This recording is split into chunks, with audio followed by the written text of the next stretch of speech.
가난한 치시바세 할머니 호와 유람선에서 망신살 모두가 그녀의 정체 알고 깜짝. 마리아 삼파이유 할머니는 치시바세 생일을 맞아 키마의 시골 마을을 떠나 바하마행 유람선에 올랐습니다. 가진 것 하나 없는 수수한 옷차림의 할머니였지만 그녀의 티켓은 놀랍게도 럭셔리 스위트룸.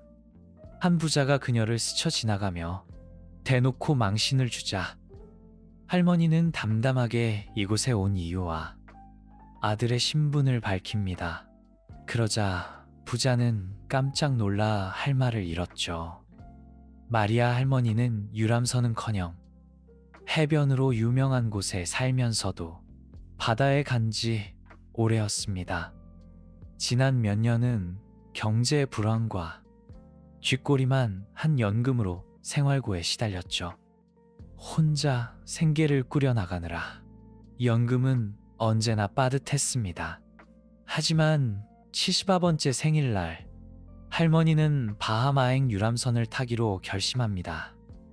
그것도 평범한 유람선이 아닌 수영장, 카지노, 고급 스위트룸, 최고급 요리가 있는 초호화 유람선. 오직 부자들만 누릴 수 있는 그곳을 할머니는 처음으로 경험하게 된 것입니다. TV나 인터넷에서만 보던 그곳에 가다니 두근거리는 마음을 감출 수 없었습니다. 택시에서 내려 히마 항구에 도착한 할머니는 어리둥절했습니다. 주변을 두리번거리며 안내 표지판이나 직원을 찾았지만 보이는 건 화려한 옷차림에 웃음꽃 핀 사람들 뿐. 가족, 친구들과 함께 온 그들은 유람선 탑승이 익숙한 듯 여유로웠습니다. 하지만 할머니는 좌절하지 않았습니다. 이곳에 서 있는 것만으로도 큰 행복이었으니까요. 첫 해외여행인데다 꿈에 그리던 호화 유람선이라니. 탑승 안내 방송이 나오고 줄이 생겨났습니다. 어떤 줄은 길고 어떤 줄은 짧았지만 할머니는 그 차이를 알 리 없었습니다. 그저 가까운 줄에 서서 무거운 짐을 힘겹게 끌며 조금씩 앞으로 나아갔습니다. 아무도 나이든 할머니를 도와주지 않았고 할머니는 그곳에서 가장 수수한 차림이었습니다. 누군가와 친구가 될 수 있을까 기대했지만 소박한 할머니에게 말을 거는 사람은 없었습니다. 보안 검색대에서 차례가 되자 갑자기 경보음이 울렸습니다. 놀란 할머니는 모든 사람의 시선을 받았습니다.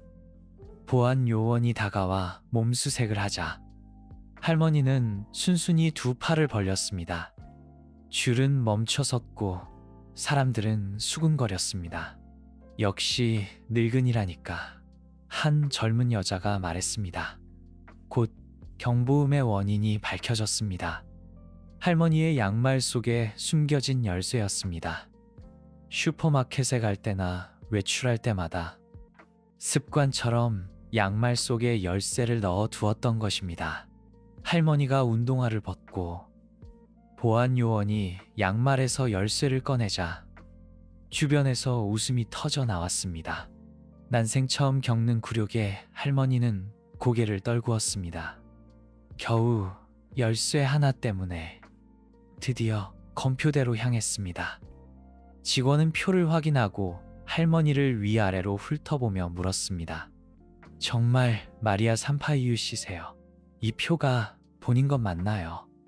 할머니는 신분증을 보여주며 맞다고 대답했습니다. 하지만 직원은 믿지 못하겠다는 듯 매니저를 불렀습니다.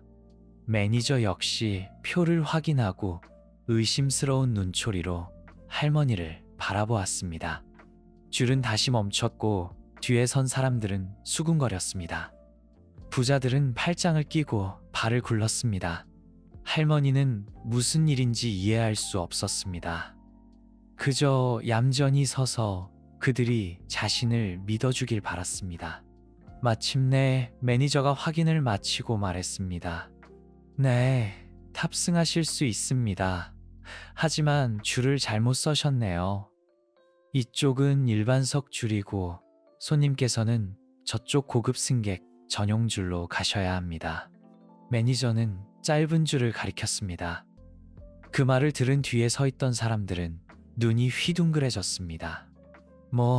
저 가난한 할머니가 고급 스위트룸을 예약했다고 말도 안 돼. 저 신발 좀 봐, 누군가 말했습니다. 할머니는 당황스러웠지만 매니저에게 사과하고 다른 줄로 향했습니다. 그곳의 줄은 훨씬 짧았고 사람들의 옷차림도 더 화려했습니다. 할머니는 직원에게 표를 건네고 무사히 탑승했습니다. 하지만 따가운 시선은 여전히 불편했습니다. 아무도 할머니에게 관심을 주지 않았습니다. 마치 투명 인간처럼. 사실 아무도 앞으로 일어날 일을 예상하지 못했습니다. 난생 처음 보는 거대한 유람선의 할머니는 감탄했습니다. 저렇게 큰 물체가 어떻게 물에 뜰 수 있을까? 경이로움과 함께 할머니는 자신의 스위트룸을 찾아 나섰습니다. 도대체 내 방은 어디에 있을까? 그는 제복을 입은 승무원에게 길을 물었습니다. 하지만 승무원은 낡은 신발과 수수한 옷차림을 보고 그를 평범한 승객으로 여겼습니다. 스위트룸은 VIP 고객 전용입니다. 일반 객실을 찾아가세요. 승무원은 다른 화려한 옷차림의 남자에게 미소 지으며 친절하게 안내했습니다. 마리아 할머니는 갈 곳을 아는 듯한 사람들을 따라갔습니다. 내가 여기서 유일한 시골뜨기겠지. 가난하고 초라한 데다 나이까지 많으니 주변 사람들은 할머니 곁에 오려 하지 않았습니다.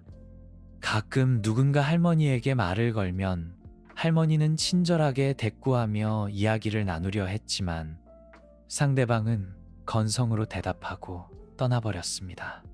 스위트룸이라고 적힌 곳에 도착하자 할머니는 불안해졌습니다. 무거운 짐을 끌고 온 탓에 팔은 떨리고 초조하게 시계를 확인했습니다. 한 젊은 승무원이 안절부절 못하는 할머니를 발견하고 짐을 들어주겠다고 나섰습니다. 젊은이, 내 방이 어딘지 모르겠어요. 이 배가 너무 커서. 할머니는 겸손하게 말했습니다. 승무원은 할머니의 티켓을 보고 깜짝 놀랐습니다. 스위트룸 고객이라니. 하지만 내색하지 않고 짐을 들고 방으로 안내했습니다. 리마 시골 마을에서 온 할머니는 마음이 놓였습니다. 적어도 이제 혼자가 아니고 곧 방에 도착할 테니까요. 모든 것이 계획대로 되는 듯 했습니다.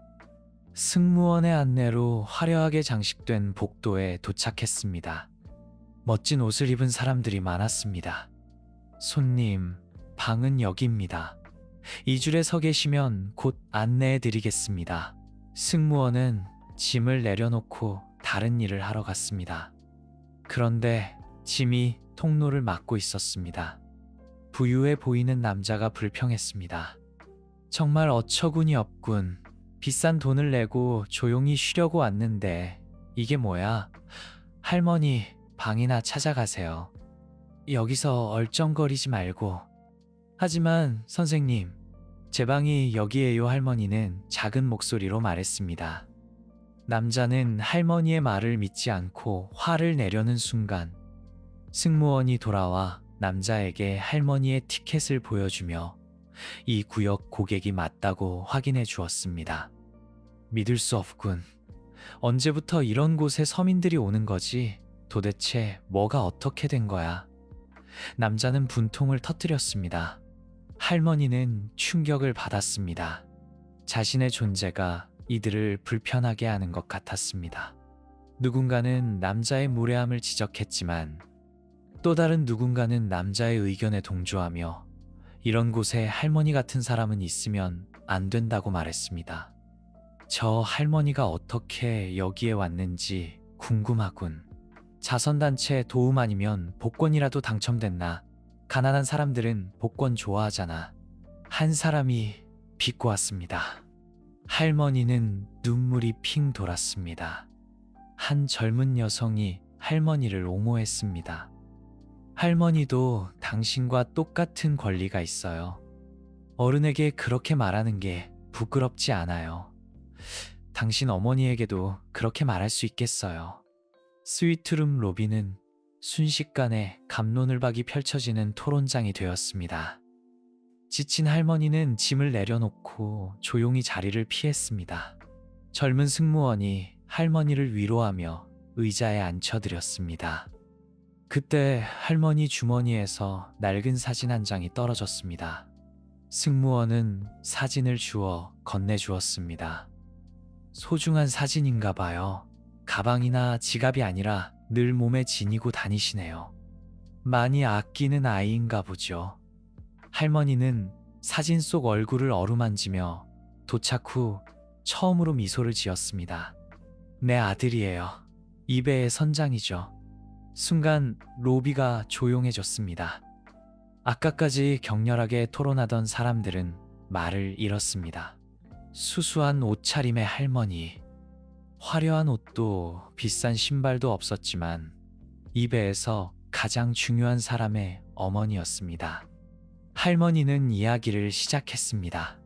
가난한 남쪽 마을에서 태어나 작은 농장을 힘겹게 일구며 살아온 부모님. 농장은 어려운 시절 가족의 굶주림을 면하게 해주었습니다. 장녀인 할머니는 동생들을 돌보는 책임을 맡았습니다. 특히 막내 여동생은 몸이 약했습니다. 얼마 후 마리아의 아버지는 원양어선 선원이 되었습니다. 출항 전 아버지는 가보인 금목걸이를 마리아에게 맡기며 돌아올 때까지 간직하라고 했습니다. 하지만 기다리던 소식은 아버지의 사망 소식이었습니다. 그 후 마리아의 가정은 예전의 활기를 잃었습니다. 하지만 마리아는 삶의 고난에 굴하지 않았습니다. 알실료살이 되던 해 운명처럼 카를로스를 만났습니다. 마리아보다 몇 살 연상인 부지런하고 착한 남자였습니다. 마리아는 사랑에 대해 잘 몰랐지만 카를로스가 자신의 운명의 상대라고 생각했습니다. 카를로스는 마리아에게 정말 잘해주었고 2년 후 결혼을 준비했습니다. 그러나 운명은 또다시 마리아에게 가혹했습니다. 어느 날 여동생 글린이 병에 걸렸습니다. 처음에는 감기인 줄 알았지만 글린의 병세는 날이 갈수록 악화되었습니다. 카를로스가 도시에서 의사를 불러 진찰받은 결과 폐렴이었습니다. 카를로스는 직접 트럭을 몰고 글린을 병원으로 데려가 응급치료를 받게 했습니다. 며칠 후 카를로스도 같은 증상을 보였습니다. 여동생을 병원에 데려가는 길에 감염된 것이었습니다. 그의 병세는 급격히 악화되었고 결국 토요일 새벽에 세상을 떠났습니다. 약혼자를 잃은 마리아와 어머니는 다시 슬픔에 잠겼습니다. 남은 것은 낡은 농장과 트럭 한 대뿐이었습니다. 슬픔에 잠겨 있던 마리아는 자신이 임신했다는 사실을 알게 되었습니다. 기쁘기도 했지만 막막함이 더 컸습니다. 그럼에도 마리아는 아이를 낳기로 결심했습니다. 시간이 흐르면서 마리아의 어머니는 치매 진단을 받았습니다. 기억을 잃고 감정 기복이 심해졌으며 마리아를 탓하기까지 했습니다. 힘든 상황 속에서도 마리아의 아들은 건강하게 자랐습니다. 아들은 아버지를 쏙 빼닮았습니다.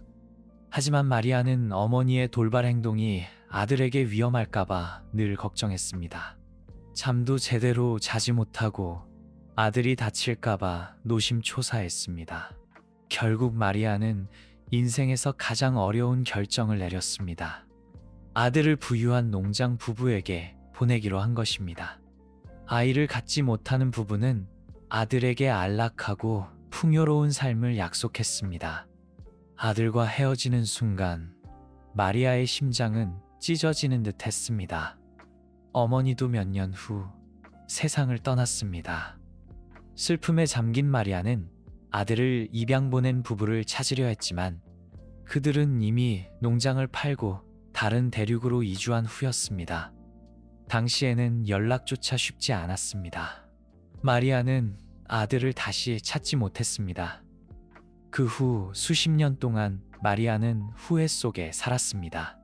수없이 아들을 찾으려 했지만 소식조차 알 수 없었습니다.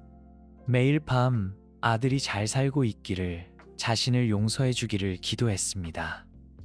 최근 한 자선단체의 도움으로 마리아는 아들을 찾았습니다.